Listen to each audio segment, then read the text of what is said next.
Ayo. Welcome to Benchwarmers, a WOSO podcast, episode 27. 27. We've made it to the 27 club. Is that it? Pod's done? Finished? We're dead after this. We're on Spotify and YouTube. We'll keep it rolling. We have got another bout of international tournaments, World Club qualifiers. I mean, there's just a lot of football, and it's only getting more in this March madness, basically. I know it's like usually ascribed to college football, but when there's international tournaments on, WOSO is definitely going through its own epidemic of March madness, which is good for us, but it means we're very, very busy. But we will start with the Asia Cup, basically from where we left off. We won't go in order. We'll just go in order of the teams that are most important to us. But we will start with the Matildas against South Korea. A score draw, a 3-3 eventful game, crazy game.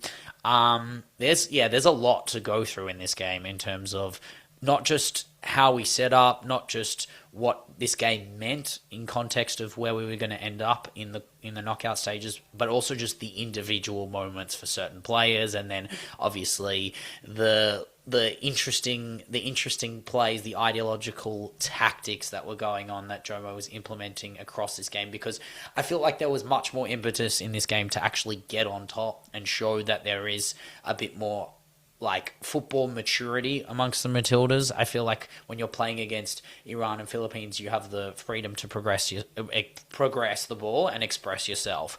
But in this first half, I felt like it was everything that I was afraid of going to happening. And it wasn't actually based on their ability to press, because I thought it was good, but it wasn't amazing. It was our ability to keep the ball and make simple passes around our back line was getting exploited off a medium, not even a high press, to be honest, and they were killing us in transition, and I thought we were going to get absolutely packed in this game, and I'm glad we adjusted. Sadly, it took after 12 minutes for them to score and us to decide to wake up and not make those mistakes, but I don't know. What did you think after they'd scored that first goal? I actually thought that the half started reasonably evenly in terms of the Matildas playing the style of play that we've expected them to play all tournament. I think the frustration that we may have as fans of football that know that these players and have seen these players play very good football coming into this Tilly's side have become a bit flaky. So after South Korea scored, I was elated, obviously. But then I realized that I think the players just kind of started to become grounded in their own football. I think that they realized they had to mature into the game as the game was progressing. Korea went out and were really, really quick. The Tillies, and then in opposition, were quite slow, even though actually, when you look at it, they weren't slow. It's just that they weren't as fast as South Korea. So when we responded, or when the Tillies responded, it was, I think, it didn't come out of nowhere, but it came out of a genuine attempt to try and regain an even pegging in the game. Yeah, I don't disagree. I just felt like it was a lot of reactionary rather than proactionary. Fair enough, yeah. Football. Like we've got to be proactive if we're going to win. We'll get to the quarterfinal draw eventually, but sitting Mary Fowler on the right side, barely getting a kick for that first 15 to 20 minutes.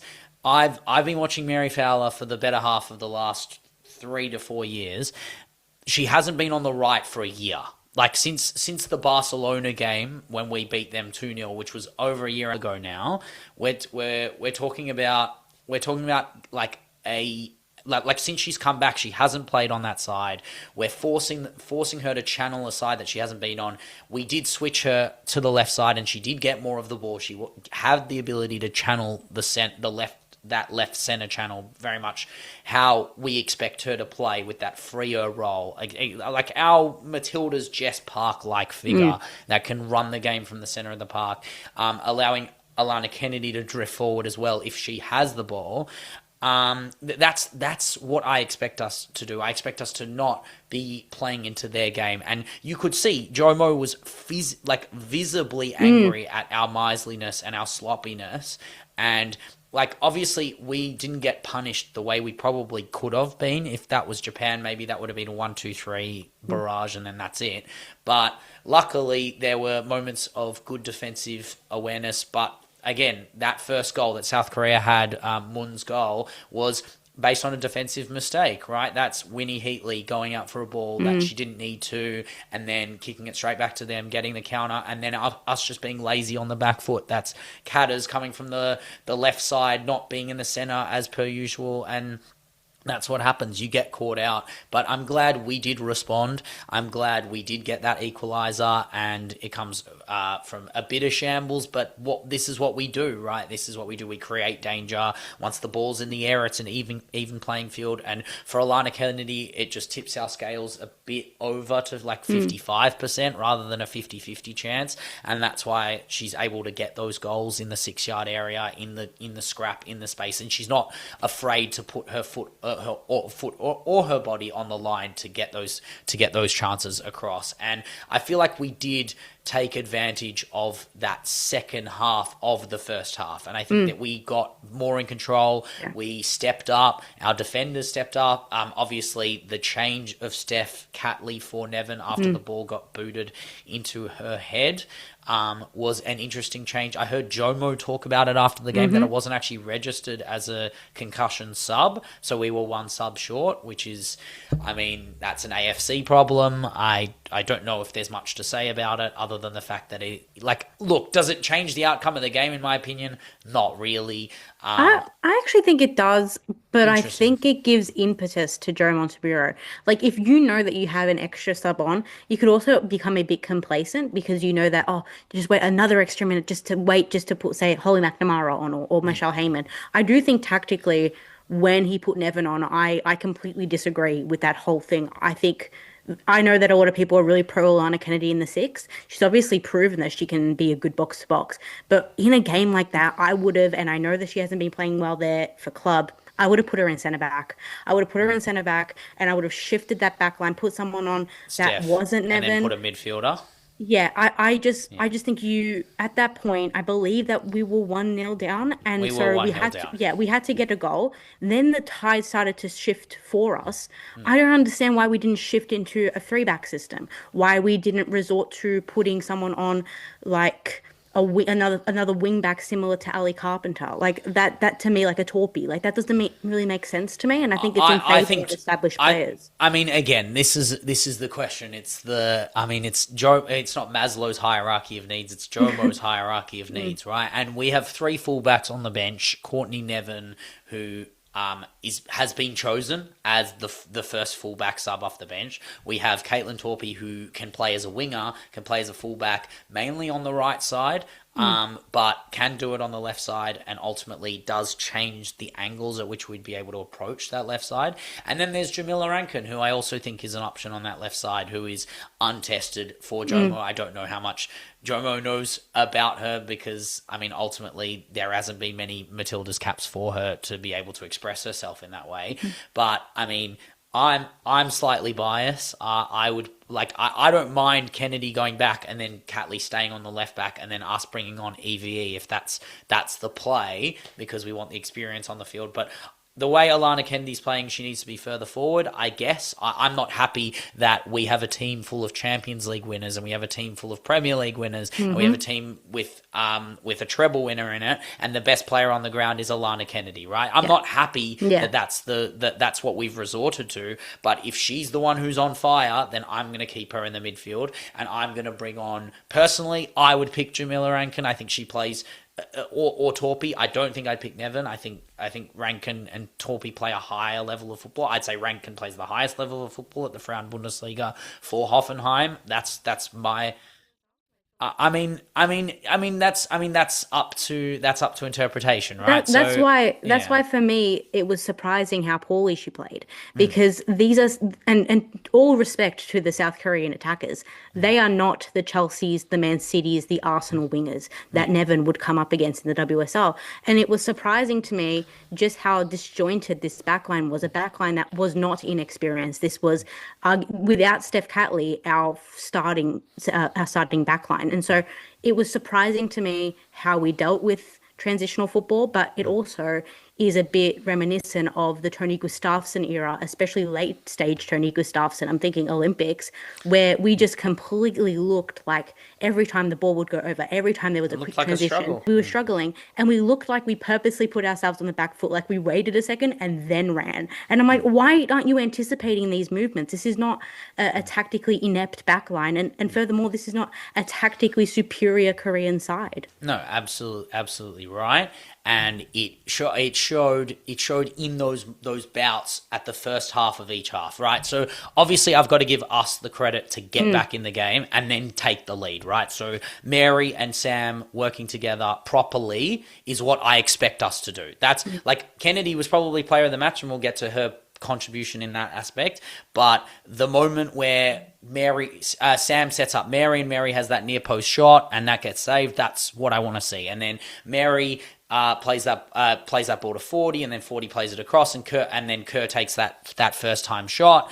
That's what I want to see. That's what I want to see Sam Kerr doing with her last few years of football. That's what I want to be seeing, and that's a fantastic goal. And I can only give credit for moments like that, because there are moments in these ties when 40's on the edge of the box, or Ras. I know it wasn't Ras in this game, but Mary's on the edge of the box and they're not taking shots first time because they don't trust themselves. But clearly Sam does, and that's how it should be. Yeah, right? That's a striker's instinct, exactly right. But as soon as we came out for the second half, it looked like the first half. We looked shoddy, we looked like we were mistake prone, and they took advantage of that with two subs that came on at 45, and we weren't ready for them. And it was Kim Shin-ji and Kang Chae-rim, who had 2 goals in about 3 minutes. Yes, one of them was a penalty, and Nevin, I mean, look, this is the thing, right? Nevin is not that bombing down the side left fullback. The reason we have Hunt and Winnie centrally is to have that defensive stability. And when you have Nevin as a lockdown defender, it's just to saturate that side and have Ellie be the runner, right? But if you have Rankin or Torpy, you're going to expect them to go forward so you can put the pressure on the winger from further up the pitch, right? This just felt like a lockdown job, and they just went, okay, well, Nevin's not going to overlap, so we're just going to bury this side and see what happens. And then they took that shot. Her arm was out. Look, I'm not impressed, but again, this does happen. It's annoying. A more experienced fullback, centre back has their arms behind their back. Yeah, exactly. Does the armless defender thing. I mean, as much as players hate doing it, it is very normal. Would it have gone in? Who knows? But the second shot was just as fine. That is a fantastic finish. And look, I you can blame Nevin for that, but also like, I don't know. Does a better defender stop that? I don't 100% know. It's a side netting finish. Yes, it's gone through her legs, but it's a fantastic finish, and it put them 3-2 up. And I kind of just thought, all right, well, that's it. They've got it. Really? And I thought it was done. But I also, but I was also thought it was done from the sense of that there is benefit to not winning this game. There is benefit to drawing this game. There is not benefit to winning this game, in my opinion. And I'm glad it did end in a draw, because it makes it to the extent of we will be undefeated going into the knockout stage, which is a very important factor, right? I think a loss would have been far worse. A loss would have been far worse. That goal to get it in the 98th minute, a very rubbish injury time, Kerr lay off into a Alana Kennedy absolutely smasher. If she was 2 more meters behind, that ball goes into Rosette, but it skies into the roof of the net. It's an amazing finish. Again, she's our best player. She's the one we're relying on. I'm not happy about it, but that's it, right? If that's how we're going to get through games and that's what we're going to do, I've just got to enjoy the ride and not like I think there is a lot of Tilly's fans that are like, okay, why? Like we're coming out of games, we're going, wow, this is crap. This is not great. We just have to, like, as I said at the start of the tournament, like you said, it's like Tony Gustafsson's Olympics like run. It's similar in that vein. What did I say at the start of the tournament? The names change and the streets stay the same. Like we are playing football the way we're going to and will play. And I don't think when we're going into this North Korea tie, I'm not going to expect us to come out all guns a blazing, new look Matildas. We're going to play like that, but we're going to play with a maturity and an understanding of who are the players we need to get the ball to, and then working off their game, because a lot of our play in that second half where we were actually relatively menacing once the subs came on, right? So Saya came on, Fowler moved central, EVE and KCC came on. I think KCC wasn't too bad. Again, coming back from injury, hard for her to impact the game in that capacity when you haven't had those minutes. South Korea looked better in the last 10 minutes, but I still think there was a resoluteness to the fact that we weren't going to concede again. I think that was a bit of a mentality that was going on. I don't know how you felt in that. I didn't think that we were going to concede again. It was just if we got a goal. I think I commend South Korea for still attempting to score more goals, because I think that there are other sides in this tournament in world football that would sit back, and I'm really intrigued at the behind the scenes of that, because I'm interested to wonder, do they want more goals just to boost confidence? Is it more of a momentum thing? Is it more of this is a litmus test or like a hothouse test for what happens in knockout football? Because as we know, Alana Kennedy scores that goal in knockout football, and the game goes to extra time. There's no full-time whistle there. So, and like you said, I think to that state, like that's a fantastic attribute that a team can have. And the Matildas definitely have that through their friendlies, through tournament football, sometimes, not always, but through the slogan as well. There is yes, till I die. But there is a level of willingness, but there's also a level of self-checking. Like they recognized their faults in that game. They talked about how it felt like a loss. They respected the fact that Korea came out there and for a lot of periods of time undermined just how Montemurro wanted to play. Montemurro said coming into the second half that they wanted to game manage, and that second half was nothing like game management. That second half was the opposite of game management. It was game saving, if anything. I mean, yeah, but again, I don't know.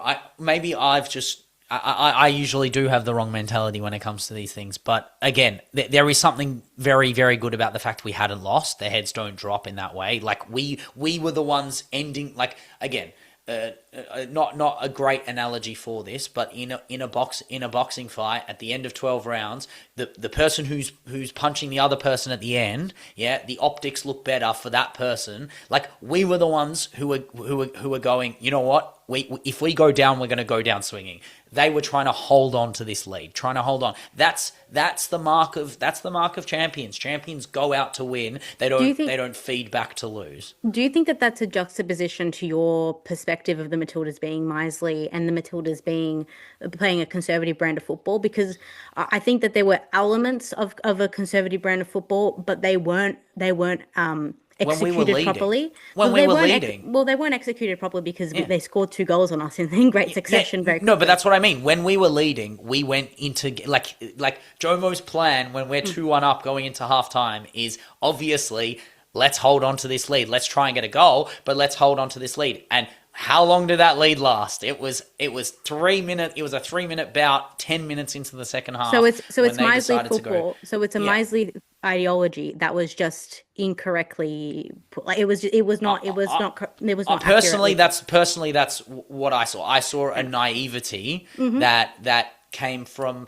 the idea that, again, we both agreed when Nevin came on and Lani stayed up and it was Winnie and Hunt with no catters for support on that left side. We kind of both knew that Nevin is a fish in shallow water. Like, and it's not her fault. It would have probably happened to any fullback we put on that side because no offense to Gori, but Gori isn't that defensive support that Jomo thinks she is. Like she's box to box, but Lani's doing the box to box work. Lani's the one who sits back and holds onto the ball and players don't press her. But But Korea were pressing Gori. Korea were making sure Gori was fouling people. Gori got a yellow, obviously. Like that's what you do. You target the players who can bounce off that press. And I think if I'm North Korea, I would be targeting our left side as well, because Catley won't be playing in this game. And we've got to make sure that our left side can hold up. Personally, if Kyra has any semblance of fitness, I think she has to play. This is it. This is the do or die moment. North Korea aren't going to go out in this game and think that we're the favorites. This is this whole thing where we've come into this tournament favorites. There are two teams that are ranked in FIFA above us, and one's on one side, and they've got a relatively easy draw to the final, and they're sitting right there, and we'll talk about them eventually. And then there's DPRK, who are going to give us a game. Obviously, when you juxtapose that with how they played against China, there is a lot to learn for the Matildas. And I hope sit back with the players, watch the China-North Korea game. Yeah. See how they fought on the break. See how they took advantage of the delay. Like, if you're going to be miserly, conservative, rubbish ball, the way I see us do it in good ways. And I'm not saying it in a bad way. Like, obviously, the connotations aren't great, but I don't care how you win, right? I really don't. I'm one of those people. Like, obviously, I'd love to see the Tilly's La Masia project come in together in 2050, right? There's a Vision 2050 for the Matilda's La Masia project. But if we're going to win ugly, let's do it. But let's actually win the game, right? So when you're watching China beat North Korea, by the way, which is probably the biggest upset of the tournament, I would say, so thus far. I think quite easily the biggest upset. I don't think anyone was predicting that whatsoever. Well, I said in the last pod, I said that I thought that China was not an opposition that North Korea had to worry about, and I thought that China would go into this game and be completely overwhelmed by what North Korea had proven to be a very, very possession-heavy, dominant style of football. But what do you think of that? So when they scored, when DPRK scored, we both collectively were like, all right, well, they're going to go into flow state. They're going to play that fast brand. Again, honestly, watching DPRK, I've kind of made the similarities to the Sociedad ball. It is that aggressive fullback. The cutback is along the ground. They're never playing the aerial ball. That's the low percentage aerial ball. It doesn't, like we've talked about, I think that would have been one of our earlier podcasts where we said WOSO just doesn't take advantage of the aerial ball that well, whereas that along the ground ball to the edge of the box is always tasty, right? But China, the goals, that first goal to equalize the game, that's exactly how you lift a team. That's exactly what you do. And it's not a WOSO long shot. It's too good to be a WOSO long shot. It's that low driven across the box into the bottom right bins. I don't know how Chen has hit that so well, but then it was another goal before the turn of the half with that back post finish. Obviously, DPRK tried that offside trap. It did not work. If you have been watching women's football for a while, and it has to have been for a while, so I'm talking like 2010, like, and then beyond that, that's a tactic that DPRK has used for a while. It's just really funny that this time, instead of them going to what they usually would go to, which is like the ref and would complain to the ref, they tried to go to the monitor, and the captain of DPRK was like, I want to see the monitor. It's like, that's not amazing. You aren't the ref, you can't see. And they didn't see it, and then they protested, and they refused to play, and then technically they won the protest as well. Well, I mean, no. The ref blew for the half, which means that they can't. I mean, again, I don't know how you can argue a line ball. Like, this is my whole thing. That killed a semblance of momentum that China did have, and that did bother me, because ultimately this is why like, that is clear. Do you think that linesman job, that's clear and obvious, right? I thought that it had to go to VAR,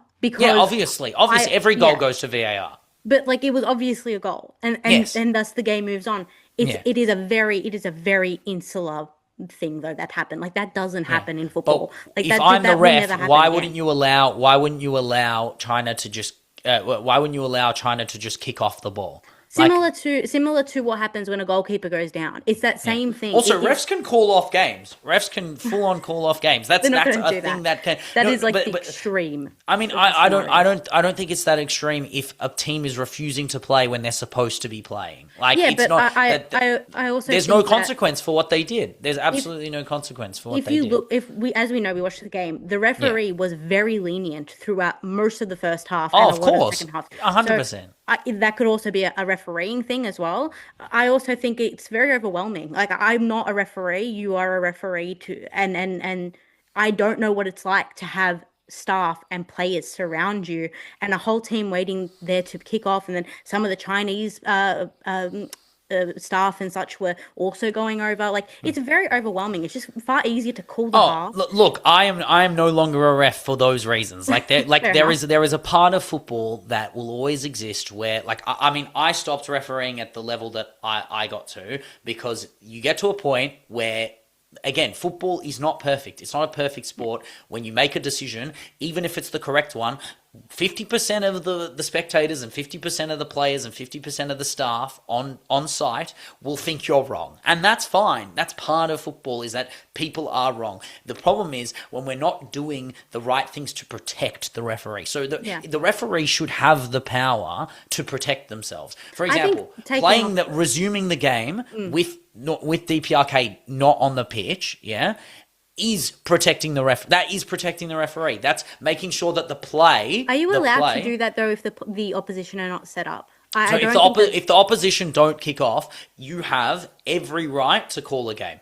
Fair enough. 100%. If, like, obviously it makes it more of a scandal. It makes it more like we would be having a conversation about whether the ref is doing it in their best interest or whatever. Personally, I don't think you have the right as a team to not play when you disagree with a decision. I'm sorry, that's imperfection. Like, I don't walk off the pitch. I don't walk out of Amy Park when Briley Henry misses a chance. That's not how it works. Our players make mistakes. Our referees will make mistakes. Our referee in this case did not make a mistake, and you're salty because you don't get to see it, even though the coach actually does get to see it. The coach has their own screens. If they want to see it, Yeah. they can see it, and you'll see it later. Again, these are things that happen. It's so normal. The problem is that this is seen as this abnormal event when the reality is that it's in DPRK's repertoire, but also people get angry at decisions and we move on. We've learnt to accept the fact that decisions get checked after. There's at the AFC, if they thought it was wrong, the AFC would investigate it and potentially change the result of the game if they thought it was completely wrong. Well, Right? I guess That's a possibility. the worst part about this, and I can totally agree with the fact that it was disrespectful to the referee and everyone involved, including VAR. But I guess the worst thing about it was that I think that it affected the Korean team coming into the second half. I think that Yeah. they started the game incredibly stressed on the ball. They didn't have that same fluency, that same synchronicity. And I think that was mostly because, as we know, they hadn't played a big opposition since 2024, early 2024, so 2 years ago. So actually coming up against an opposition that you underestimate, which I believe that they did underestimate China, then going into a half and you are losing, so that already brings the whole vibe down, if you like. And then after all the disagreement, all the angst at halftime, you then have to go out and try and score a goal against a China team that, for all intents and purposes, actually looked just as good in the second half as they did in the first half, even if no team scored. Yeah, no, I think they played the same tactics. I think it was very ideological from North Korea. They didn't really have a second gear or a second tactic. It was just playing through those flanks, and then once they stopped the flanks, the ability for China to break out from the back. You're 100% right. Again, the consequences for both sides of winning this game or losing this game or drawing this game is really minimal in the sense of that both of them end up on the same side of the draw, right? So China, yes, you get an easier game against Taipei instead of playing the Matildas, but I don't think I think there's a part of North Korea and there's a part of North Korea and the Matildas in that aspect where they need to be playing the best opposition to be getting the best out of themselves. That was a game where DPRK were underestimating China. They are not going to underestimate us, and they're going to play and rise to the occasion. That's the difference. They go in with an inbred expectation to be able to go out and think, okay, this is a do or die game. If we win this game, we'll probably get another date with China in the semi-final and get to rewrite our wrongs as well. I think that you're correct because like now looking at the game now as Korea as North Korea prepare for the Matildas game, the Yeah. mentality that you have to go in and be like you can beat the favorites and the home team is incredibly motivating. But just from like a cultural perspective, I'm not a like North Korea aficionado. But Well, but we're close. We're we're so close close. enough. We're close enough. We're closer But than the average WOSO fan. sure, sure. I've done a history degree or half Yeah. of one at Just least. wait. Just wait till they get us into the academy. We want the kit, to be fair. The Yeah, kit true. goes I hard. would love the That kit. is honestly, we haven't really talked about the kits all tournament, but their kit is my favorite kit. Yeah. Like that is just like it's the shape, it's the I still can't deal with the solo lemon lime of the Matildas, to be honest. The Japan I kit's actually, not bad, to be fair. I'm getting around to the Tilly's kit. I think it's different to the rest of the kits. Interesting. But anyway, Do you prefer that to the black? yes, because I think black is completely antithetical to the Matildas and Australia. I'm sorry, don't take that out of context. But Yes. there is like I would have liked for it to be a different color. Anyway, Yes. going back to North Korea, I think that after the game, actually, there would have been a complete like I think slumped is what I would expect because they go into this tournament. A lot of those players are born winners. I mean, they're winning from under 17 tournaments. Yep, they won the against under teams like 17 and the again, yeah. 20s. They've all grow like the last 3 years is just perennial success for them. And thus, you go in and you've won the first two games incredibly convincingly. You go into the next game, the final game, the decider, and you don't play well. And these deciders, as I mentioned before, are little litmus tests for how they'll play in knockout football. And I think just for me personally, this kind of shifts my ranking of teams going into the knockouts. That's why I said in the first podcast looking at the Asia Cup, why I place knockout football and the players going into knockout football far greater than I do in group stages, because this is where the players that are most important for North Korea have to step up and have to lead a team of what we would call incredibly like children, basically like under 22s, under 23 players. I mean, the oldest player I think is like 26. Yeah. So and then inexperienced. I haven't been to a major tournament in yonks. So Yeah. Well, I'm really interested. It is the first game North Korea has lost since the 28th of February 2024. 2024. And that Yeah, was against Japan. Yeah. So look, I don't think this game, like again, obviously it was personal. That offside was very personal, and we saw what. Again, there's pros and cons to this. We've seen what they look like rattled. For them, the pro would be the silver lining is that's as rattled as you can get. This is the time to shape up. This is the time to rise to the occasion. They want to rewrite their wrongs against Japan. They want to rewrite their wrongs against China. And the only way they do that is by beating us in a quarterfinal. And I think that should be their motivation. And they should be using that fuel to fire, the fuel to fire of that knockout stages. Obviously, don't get too over emotional and don't go out, try guns a-blazing and ride through us, because that's what we want. Personally, I think we come up better in games where teams think that they can just bully us or ride us through, Do you reckon and then in the last we can 12 disrupt. months, do you reckon that that's been a thing though? Because 100%, against the US, against other sides, I'm not talking about like sides that are top five. Top five Okay, is fair different enough. because that's lil bro. That's lil bro mentality. Like they're like the Matildas play England in Wales, and they can play Lucia Kendall and make her the best player on the park. Like that's nothing. There's nothing we can do about that personally. I don't think we have the capacity or the tools necessary to beat the top five teams in the world. Does North But Korea though? Do you think North Korea North does? Korea has the ability to beat us. I don't think they have the structural tactics to make sure that they 1, 2, 3 punch us, make it, and like they will make it a tough game. They won't walk us out the park, and we won't let that happen on home soil. I just don't think we do that. I think there is a difference between even when we played England on home soil, they didn't walk us out the park. Like we got we got beaten. We got beaten and we got beaten late. But that's the reality of the situation, is that we got to take the home mentality. We got to take the energy around the room that's going to be for us.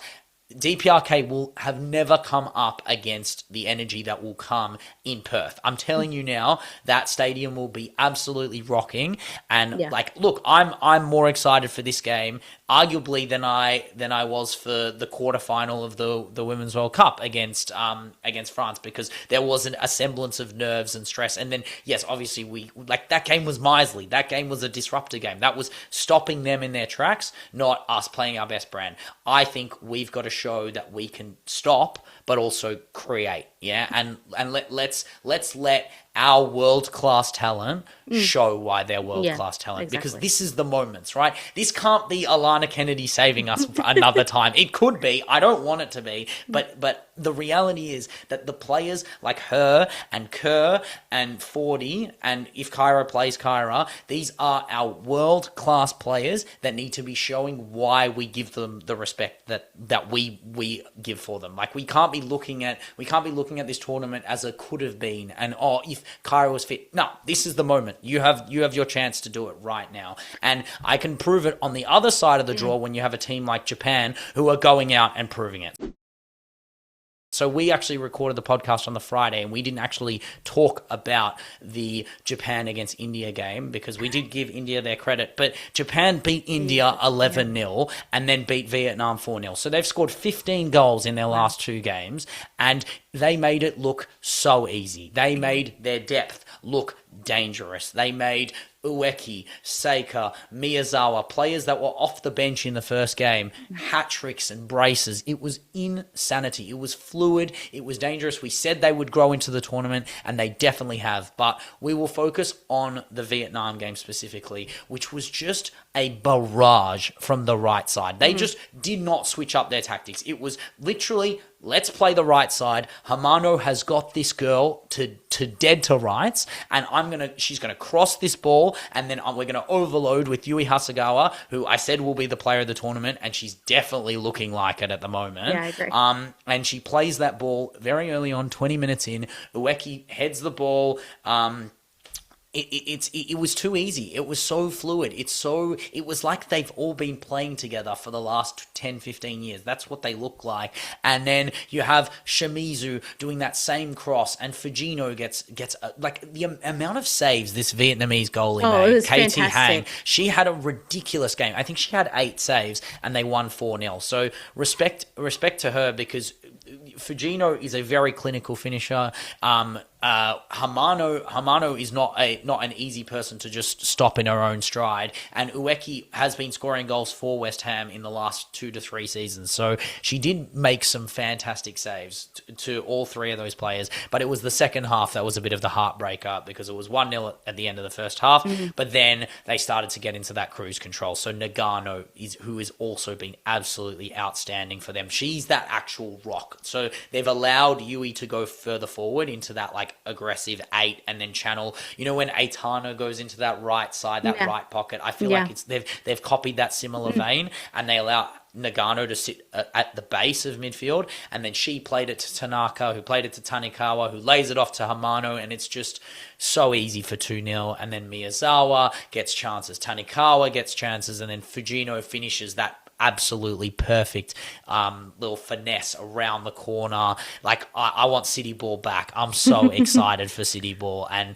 I know it won't have Fuji, but like that is what I miss moments like that. And then this was a super sub of dreams, 6, 7, 8 stuff, right? So in the 66th minute, Koga, number 6, plays it to Miyazawa, number 7, who plays it into Kiko Seika, who's number 8, and then she plays it into the bottom left corner. Seika basically scoring every time she comes off the bench. I think she's one of the best bench warmers in the tournament, but also literally making a case for player of the tournament off the bench.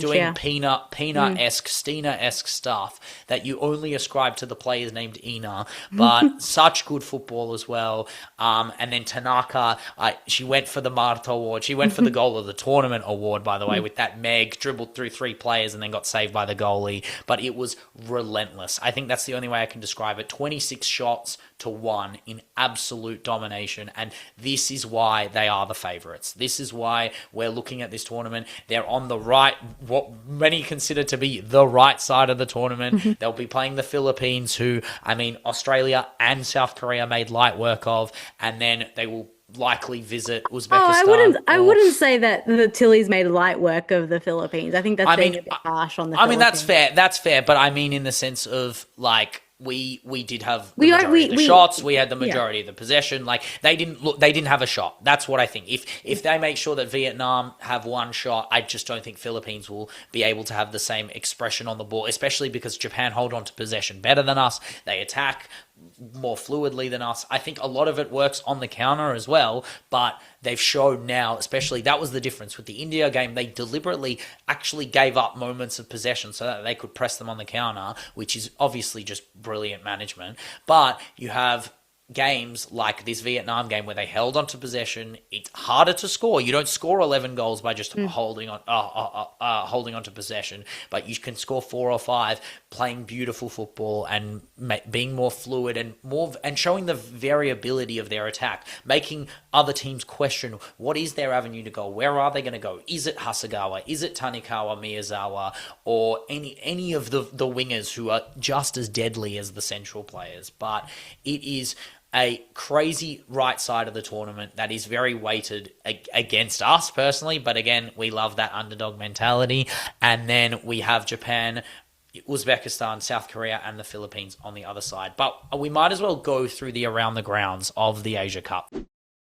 Uzbekistan chased down that third place spot over Bangladesh, winning 4-0. Shout out to Cool Bite. Shout out to Nozimova as well, off the bench with a brace. Some really good runs, some safe crosses to open players at the back post. It was just really clean football. Obviously, Bangladesh weren't providing the greatest of threats going forward, but again, you've got to put the goals in the net, especially in these tournaments. If you're going to get a third place playoff, you need a big win. A 1-0 win isn't going to cut it. So a 4-0 win is very impressive. And that's what the Philippines did to Iran, beating them 2-0 in Group A. And that's that miserliness. Their goal difference is what got them through. And it's because they held off Iran with genuine. By the way, this game was actually fantastic to watch, with like some serious goal of the tournament contenders on both sides.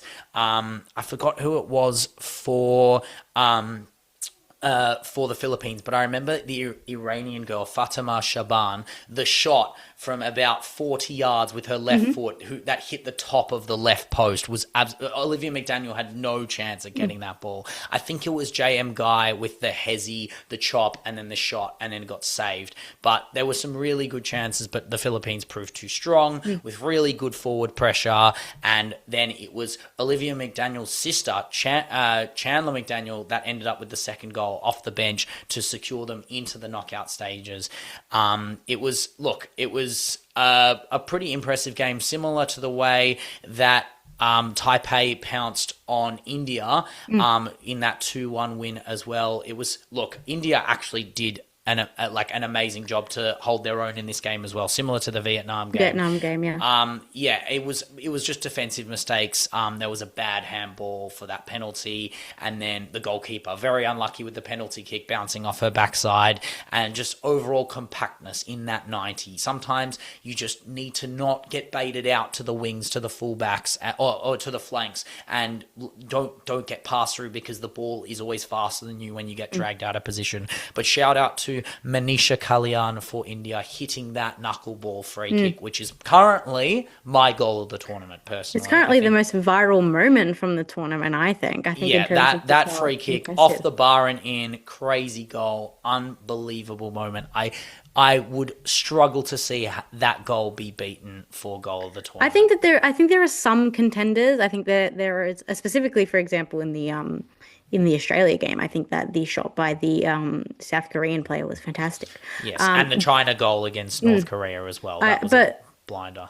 But I think that given the fact it's a team that was inevitably knocked out, I think it's just kind of romantic and nice to give it to a player that is leaving the tournament and just still gets to keep something from this. Do you think it's like the Linda Caicedo effect of the Women's World Cup. Like they Yeah. didn't give it to they didn't give it to Kerr, they didn't give it to Bonmati for her goal against Switzerland. They gave it to Caicedo for that goal against Germany. But to be fair, that was that upset game, and that was a ridiculous There, goal. there So is an element. There is an element to, I mean, Caicedo and this player.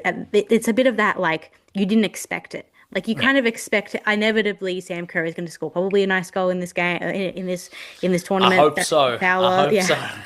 I'm expecting more. That's what I'm expecting. I remember the last quarterfinal against Denmark. Oh no, that was the round of 16 against Denmark, and that ball from Mary to Ford still runs rent free in my brain. So I'm expecting a moment like that, and also Yeah. Caitlin Ford is due a moment in this Caitlin Ford is tournament. you a goal. Like just for Yeah, me like personally, I'm the I one think we suffering need here. another Champions Cup before the quarterfinal so that she can Squeeze play one. into We'll ask form. FIFA. FIFA Yeah, loves let's to ask squeeze FIFA for a tournaments in. Champions Cup, like Yeah. just right now. Well, like we can start it right now. But yeah, I mean, do you think the semi-finals write themselves, or do you think there's Yes. any upsets? Yeah, yeah, Yes. yeah. No. So The you think sem it's yeah, Well, actually, I think that the North Korea Australia Tilly's game game, will be the most interesting and the most 100%. decisive. Yeah.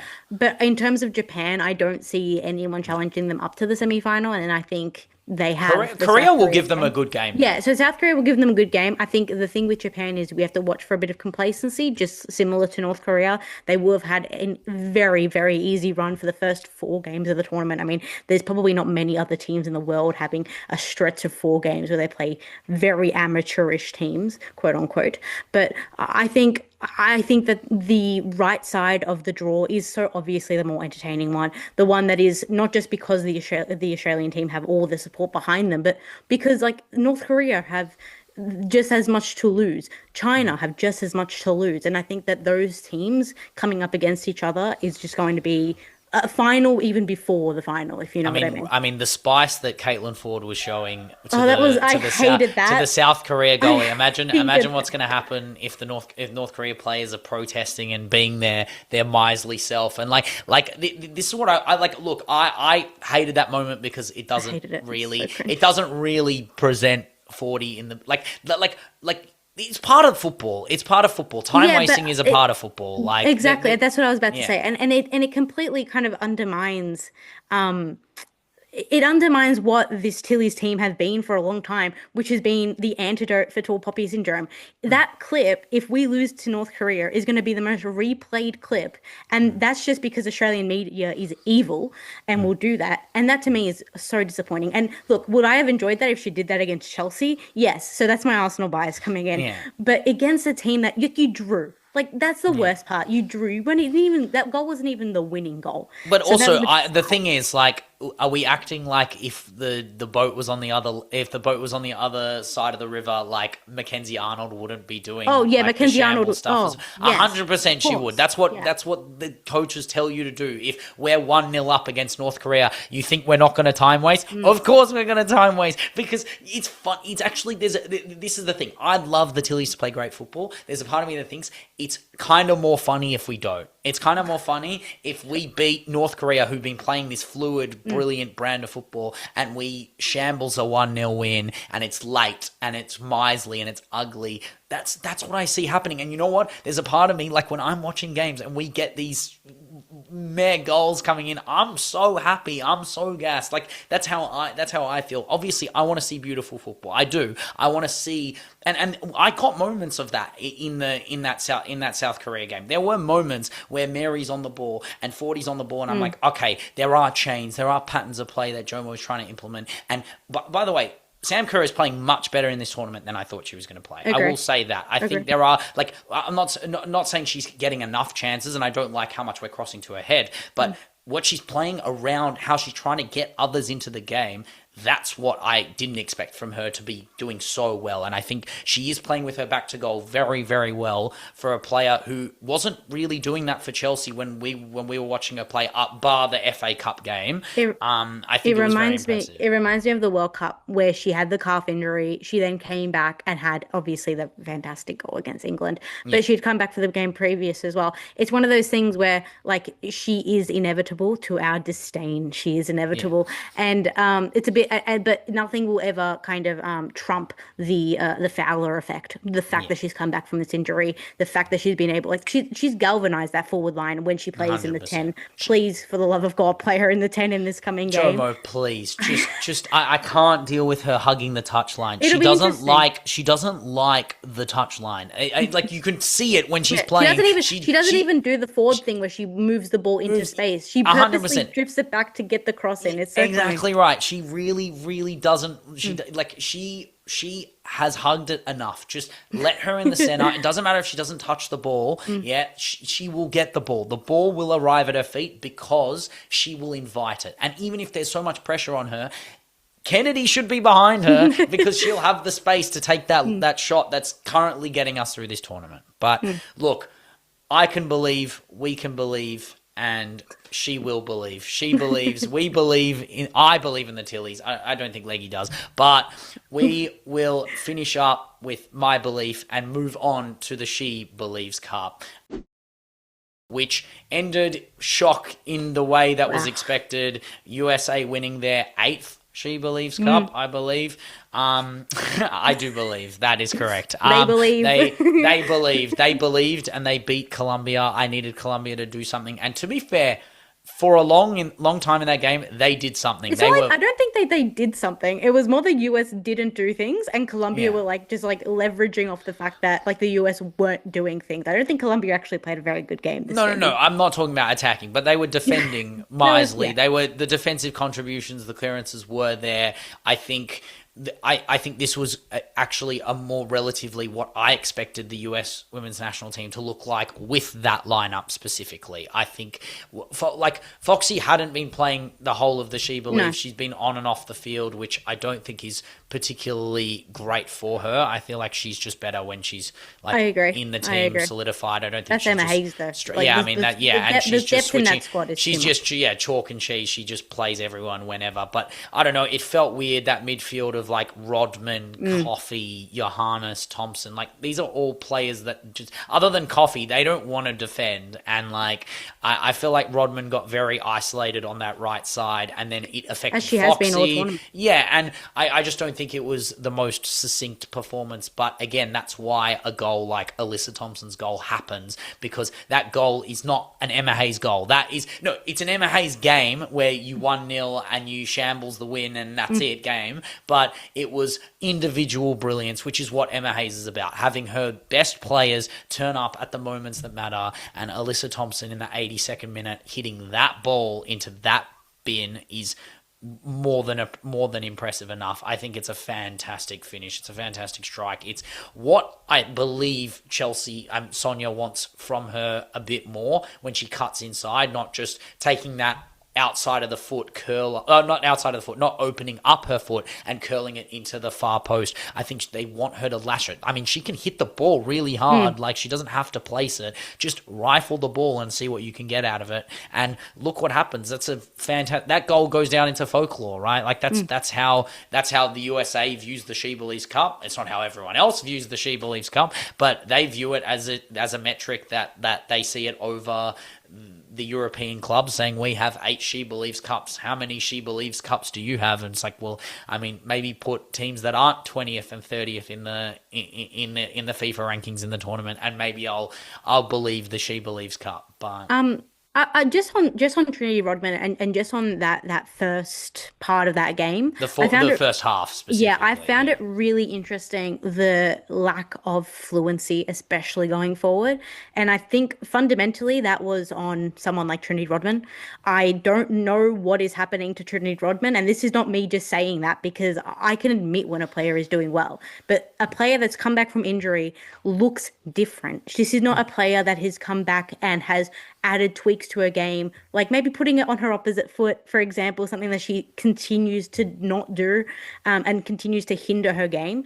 I also think that when you're looking so desperately for a goal, especially in the United States case, it begins to look very sloppy. And that is the antithesis of Emma Hayes football. This is a team that is like regimented in their build-up, loves to have the ball and loves to progress the ball fast but efficiently. And I don't think that they were doing it that well. And I don't blame necessarily the center of the park. I mostly blame the wingers and the fullbacks and their non-connection. And then what happens to the player in the middle, in this case, happened to be someone like Heaps or someone like Ellie Sentinel, who just gets kind of lost in the pack of midfielders and wingers inverting.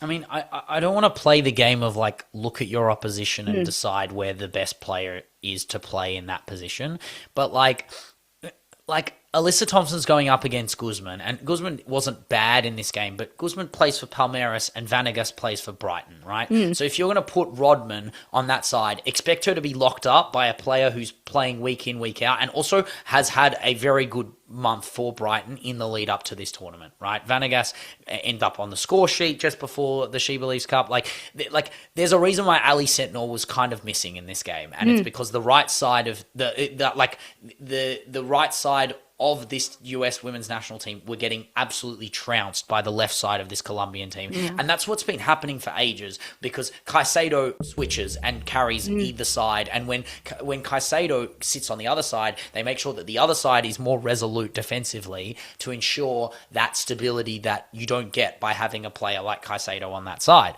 right? I think Avery Patterson is a very good player. I think that wasn't her best performance, but she allowed Alyssa Thompson the freedom to be able to move up the field. But I just don't think the central players in the tournament for the US women's national team, bar Lindsay Heaps' brilliance and Coffey's moments in the Canada game, I don't think Johannes was amazing. I don't think Lavelle's been fantastic. But again, it comes with the timing of the Shebelieves Cup for the US women's national team players that are in the NWSL. I feel like it is harsh for me to be like, okay, well, they look a bit rusty. It makes sense. They haven't played football in a while. Like, they're training, and I get that, and I don't expect them to be the sharpest players on the pitch. Like, don't get me wrong. I don't know what it is about Emily Sonnet. I feel like she's just this glass of wine that never goes out of style. She's probably one of like, if you ask me, like, I never put her in that category of one of the best defenders in the world, but she just definitely is. I think Germa gets way more plaudits than her, when I think she's a lot more better of a lockdown defender than Germa is. I know Germa's supposed to be, she is the aesthetically pleasing one. She's the one who makes those aggressive, like, progressive passes, but Sonnet is like the Leah Williamson of the US women's national team, where she just does the job. She does the hard things. She makes the hard things look really easy. She galvanizes everyone. You could arguably make her captain, and I don't think anyone would bat an eye. And obviously Germa's captain, and Germa just did her job too. I mean, they subbed her off, I believe, for McCune. She came off at halftime, so maybe she'd just done her minutes, really.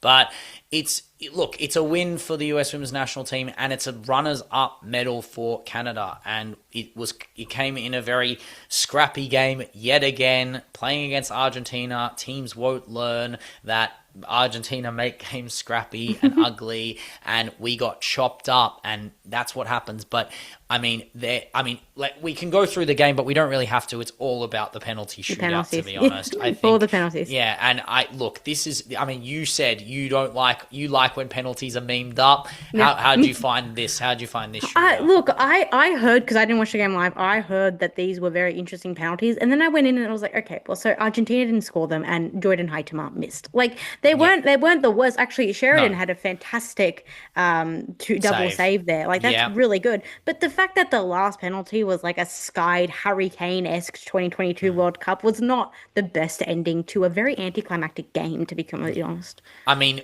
the best penalty of the day was Holzheier, the Argentinian girl, which was top left bins. She was the first attacker for Argentina to take a penalty. They had two.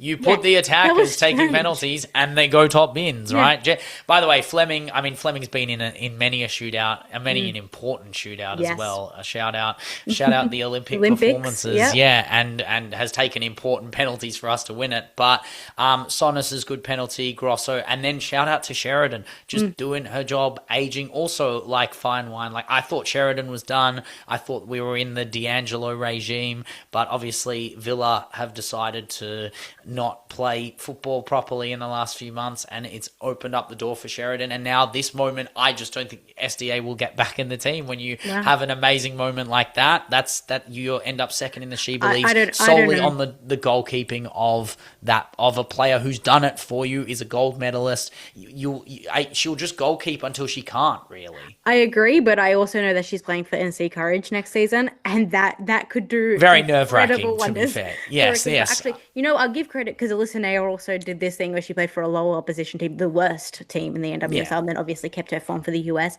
But I think you're completely correct. I think that Sheridan, as I said earlier, was she's fantastic. earned it. That's the different thing. Exactly. And we are a meritocracy game. Like, I think we are a meritocracy team. Like, Jade Rose has basically planted herself in this defensive line with Vanessa Gilles.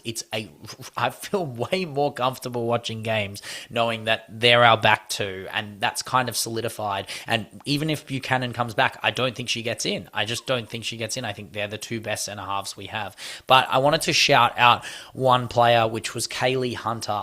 Look, I've never seen you play before. AFC Toronto like alum. She was on the right this game. She was getting fouled to death because Argentinians could not deal with her. Like, she was, I guess she is the Liv Smith regen, even though Liv Smith's still alive and cooking and working. I don't know where she is. She might be older. I mean, she's 18. Liv Smith's a bit older, but she drew some really good fouls. She had some really good moments. She did have a header moment where she probably, if she put it on target, it probably would have gone in, but it just sprayed wide. But again, I think Lacasse, Veens, Hoytema could have taken their chances today, didn't, and then had to rely on the brilliance of Sheridan. And I'm glad that we had the moments for players like Fleming and players like Grosso who get. I mean, look, Grosso is very lucky, but that penalty weren't great. And the keeper funneled that. But I mean, it's the moments where, like, you think to yourself, this is what it's about. And we were very happy to win that game. And Sheridan got all the plaudits that she definitely well deserved. Outside of just the results being positive for this particular iteration of the Canada team, I don't see a distinctly different style of football being imposed on this team, which is a little bit concerning, seeing as the fact that their main opposition was the US, and yes, they held a very respectable 1-0 loss. Like, that is in comparison to the games that they had played against the US. I think that the best game in this whole tournament for Canada was obviously the Colombia game. I was expecting goals against Argentina, but I think we have to kind of give our plaudits and our respect to Argentina. I mean, this is a team that came in. I was expecting them to get thrashed every match, given the fact that they copped 3 goals in 3 games. That's impressive. That is one of the most impressive showings for an objectively poor team. That is not just a hot ranked take. 30th. Ranked 30th. You have Colombia, who are 20th, and Canada, who are 10th, and USA, who are second. And they've copped 3 goals in 3 games. So you can't really do much more than that. And shout out to Eldana Cometti, who is their Aitana Bonmati, basically, but of their back line, generalized that back line and held their own. The amount of defensive contributions she would have had in that game against Canada. We had moment on moment on moment, and Hoytema was creating chances on that left side, and Hunter was creating chances on the right side, and Grosso was helping, but it just wasn't meant to be, and penalties came to it. But again, it's a weird tournament. It was very anticlimactic ending. I feel like there needs to be a final. I would have loved another USA-Canada game. But you're 100% right in the sense of that, other than the Colombia game, we scored no goals. Yeah, we scored no goals against US, and we scored no goals against Argentina. It is something to look at where our historic success, that gold medal in the Olympics, doesn't come from being miserly. Well, it does come from being miserly at the back, but it also comes from drones. This is the post. Shush. The post Christine Sinclair era of Canada, where we can't rely on this player who got 180 goals for us. We need a new player to take that reign, and if it's Liv Smith, great. That's a great excuse. We'll find out when Liv Smith is back. But I don't know if Liv Smith is the nine for our line. I would love to see it, but I don't even know if she's the nine for Arsenal, but people are saying that might be the solution. But I see her as a flank player who can move into the nine. Obviously, if we play a two up front, I don't know if Smith and Hoytema is the answer, but we will most likely find out soon enough with a few friendlies and when she's back firing, because to be honest, as much as I don't like Arsenal and don't like Arsenal succeeding, God, I love watching Olivia Smith play football. She's one of the true performance based players. Like, it's not just watching her score and assist, it's you get a 90 of millions, and that's what I'm excited to see again. But that ends our She Believes Cup dialogue.